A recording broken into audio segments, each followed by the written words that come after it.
صلی اللہ علیہ وسلم علم سے معلوم تھے؟ نبی اللہ استعمال نہیں کرنا چاہتا.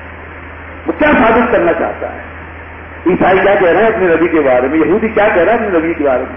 ہندو کیا کہہ رہا ہے اپنے مذہبی پیشواؤں کے بارے میں؟ اور مسلمان کیا کہہ رہا ہے کھڑا ہو کر کے نبی کو یہ نہیں تھا، یہ نہیں تھا، یہ نہیں تھا؟ یہ رویہ کیوں ہے دوستو؟ ارے جو تم مانتے ہو جو تھا وہی بتاؤ کم از کم. جو تم کس کو مانتے ہو وہی بتاؤ. یہ تم منع کیوں کرتے ہو، روک کیوں رہے ہو؟ اعلیٰ حضرت کا حکم کا ذکر روکے فضل کاٹے، نفس کا جویا رکھے. ذکر روکے فضل کاٹے، نفس کا جویا رہے، پھر کہے مرکز کے امت ہوں رسول اللہ کی. کیسی امت ہے رسول اللہ کی؟ اپنے رسول کے بارے میں یہ منفی اور نگیٹو رویہ ہے. آخر کیوں یہ کیوں پیدا ہو گیا ہمارے اندر؟ ہمیں ایسا نہیں سوچنا چاہیے.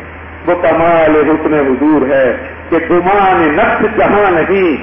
وہ کمال حسن حضور ہے کہ گمان نفس جہاں نہیں. یہی پھول خار سے دور ہے، یہی شمع ہے کہ دھواں نہیں.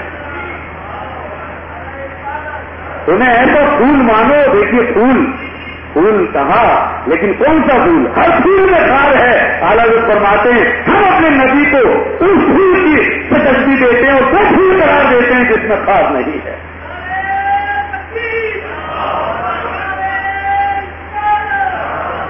اور شمع کہا، ہر شمع میں دھواں ہوتا ہے، دھواں نقص ہے. وہ فرماتے ہیں ہم اپنے نبی کو ایسی شمع قرار دیتے ہیں جو دھوئیں سے پاک ہے.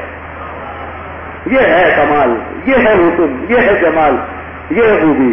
یہ جان بیان کرنے کا طریقہ ہے جو ہمیں ان بزرگوں نے سکھائی ہے، جس کے طریقہ بتایا.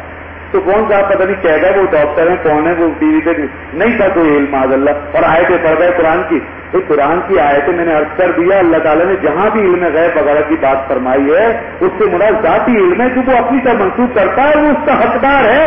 ذاتی علم اسی کا ہے، اسی سے منسوخ ہوگا، تو اس میں شریک نہیں ہو سکتا. لیکن اللہ کے بندو عطائی کی بھی بات کرو. اللہ تعالیٰ فرماتا وَعَلَّمَكَ مَا لَمْ تَكُنْ تَعْلَمْ. ہم نے آپ کو وہ سب کچھ سکھا دیا جو آپ نہیں جانتے تھے. الرحمن علم القرآن. آپ مجھے بتائیے ذرا کسی مسلمان سے پوچھ کے قرآن مجید میں تمام علوم و فنون ہے یا نہیں؟ سارے علوم کا مرکز ہے نہیں ہے. ولا ربی ولا یابط اللہ کی کتابی مبین یہ ہے کہ نہیں؟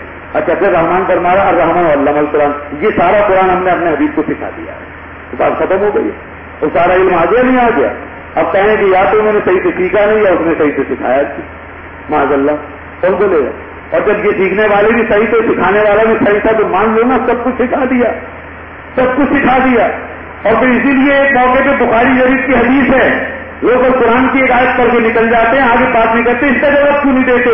بخاری میں امام بخاری حدیث لے کر آتے. حضرت عمر فرماتے ہیں جب منافقوں نے رسول پاک صلی اللہ علیہ وسلم کے علم کا ناپ تول کیا تھا اور بعض باتوں میں انکار کیا، کہا یہ کچھ پتہ ہی نہیں ہے ہم کون ہے کیا ہے، اور یہ بات کرتے ہیں اتنی دور دور کی قیامت کی اور یہ وہ، اور یہ نہیں پتا. تو حضور نے فرمایا اچھا ٹھیک ہے ممبر لگاؤ.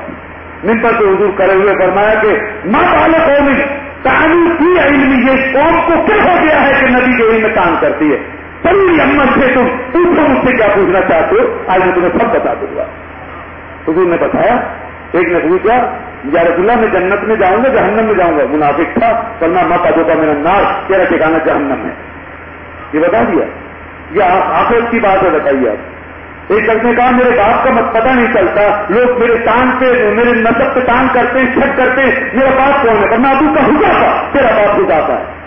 بتا دیا اس کا نسب، تیرا اصل باپ حذیفہ ہے. یہ ظاہر ہے کون بتا سکتا ہے یہ بات ہے. اور پھر حضرت عمر رضی اللہ عنہ فرماتے ہیں اب میں عرض کرتا ہوں کہ کہاں سے بتانا شروع کیا. فأخبرنا بدل خلق الى یوم القیامہ.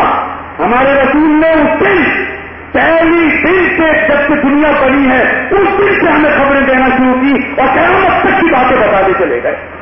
یہ رسول پاک کا موقع ہے کہ صرف صبح سے شام تک ایک مختصر وقت میں ساری کائنات کی خبریں ہمیں دے دی. اللہ نے اس وقت کو ہمارے لیے اتنا پھیلا دیا تھا کہ ہمیں اندازہ ہی نہیں ہوا کہ کیا ہو گیا، اور سب کچھ بتا دیا. اتنا بتایا کہ حتی دخل اہل الجنت منازلہم واہل النار منازلہم. جنتی جنت میں داخل ہو گئے، جہنمی جہنم میں داخل ہو گئے. اور صحابہ کہتے ہیں عالمون احفظنا، تو ہم میں سب سے بڑا عالم وہ ہوتا تھا جو ان باتوں کو سب سے زیادہ یاد رکھے ہوئے تھا. یہ کیا ہے بتائیے؟ یہ سب نبی دو جہاں صلی اللہ علیہ وسلم نے بتا دیا، اول سے لے کر آخر تک ساری خبریں دے دی. یہ سب وہی علوم جو اللہ نے ان کو عطا فرمائے ہیں. اس میں رب سے برابری نہیں ہو سکتی، اس لیے کہ رب کا علم ذاتی ہے، مستقل ہے، ہمیشہ سے ہے، ہمیشہ تک رہے گا، لامحدود ہے۔ اعلیٰ حضرت فاضل بریلوی نے ایک بات کر دی، عقیدہ سمجھانے کے لیے لوگ غلط فہمی پیدا نہ کریں۔ نبی پاک صلی اللہ علیہ وسلم کے سارے علوم کے ساتھ بھی رب کے علم کے سامنے کیسے ہیں، میں آپ کو بتاؤں۔ اعلیٰ حضرت فرماتے ہیں نبی کے سارے علوم اور ساری کائنات کے علوم رب کے علم کے سامنے وہ نسبت بھی نہیں رکھتے جو کسی قطرے کو سمندر کے ساتھ ہوتی ہے، وہ نسبت بھی نہیں ہے۔ یہ کیا ہے؟ یہ سب عقیدہ یہ ہے اصل کہ رب کے علوم کا یہ حال کہ وہ ظاہر ذاتی ہے اور یہ الوہی ہے، اور وہ ازل سے ابد تک ہے، وہ کسی نے اس کو دیا نہیں ہے، کسی کو لیتا نہیں ہے، وہ دائمی ہے، وہ مستقل ہے، لامحدود ہے، اور یہ سارے معاملات جو ہیں بندوں کے، یہ سب اس کے محتاج ہیں، اس کے اذن کے محتاج ہیں، اس کی اجازتوں کے محتاج ہیں، اور اس کی بنائی لمیٹیشنز کے اندر ہیں، لیکن وہ لمیٹیشن ہم نہیں جانتے، وہ جانتا ہے کہ وہ کیا ہے، ہم نہیں جانتے، اس لیے ہم قیدیں نہیں لگا سکتے۔ ہمیں تو صحابہ نے یہ بتایا کہ اول سے لے کر آخر تک آتا ہے دجان نے سب بتا دیا، اور اعلیٰ حضرت نے فرمایا تم اور ہم کیا اس کو کریں کہ یہ تھا وہ تھا، ذرا ایک بات کو غور کرو کہ اور کوئی غیر ان سے کیا نہا ہو گلا، جب نہ خدائی چکا تم سے کرو تو روز، جس سے خدائی نہیں چکا تو اور تم کیا ہم حساب لگائیں گے بیٹھ کے، یہ نہیں پتا وہ نہیں پتا۔ اس لیے یہ بڑا منفی رویہ ہے، بہت غلط چیز ہے، یہ بہت ہی مطلب خطرناک قسم کا معاملہ ہے، یہ اس طرح کی تبلیغ کرنا اور ایسی باتیں کرنا، اور ٹی وی پہ میڈیا پہ۔ میں اپنے دوستوں سے یہ کہتا ہوں بھائی تم کیوں دیکھتے ہو ایسے پروگرام، کیوں سنتے ہو یہ تقریریں؟ بند کر دیا کرو نا، یا تو بند کروا دو، فون کرو ان کو، گستاخوں کے ادبوں کو، ان ٹی وی والوں کو، میڈیا مینیجروں کو، یہ کیوں بلاتے ہو ایسے لوگوں کو؟ کیا بکواس ہے یہ؟ ٹیلی ویژن پہ بیٹھ کے مسلمان یہ سنیں کہ ہمارے نبی کو یہ نہیں آتا تھا، وہ نہیں آتا تھا۔ ہم اپنے باپ دادوں کے بارے میں نہیں سن سکتے، ہم اپنے نبی کے بارے میں کیسے سنیں گے؟ تو بند کروائیں، یا پھر اگر کوئی صاحب میری بات پہنچا سکتے ہو تو وہاں تک پہنچایا، ورنہ آپ یہ کریں بند کر دیں، اپنے بچوں کو مت دکھائیں ایسی چیزیں کہ جس سے معاذ اللہ خدا نخواستہ ہمارے ذہن میں نبی پاک صلی اللہ علیہ وسلم کی تنقید ہو اور ان کی عظمت و شان کم ہو۔ اللہ تعالیٰ اس سے محفوظ رکھے۔ واخر دعوانا الحمدللہ رب العالمین، الحمدللہ رب العالمین، والصلاۃ والسلام علی سید الانبیاء والمرسلین وعلی آلہ وصحبہ اجمعین۔ ربنا تقبل منا انک انت السمیع العلیم وتب علینا یا مولانا انک انت التواب الرحیم، وصلی اللہ تعالی علی خیر خلقہ محمد وعلی آلہ وصحبہ اجمعین برحمتک۔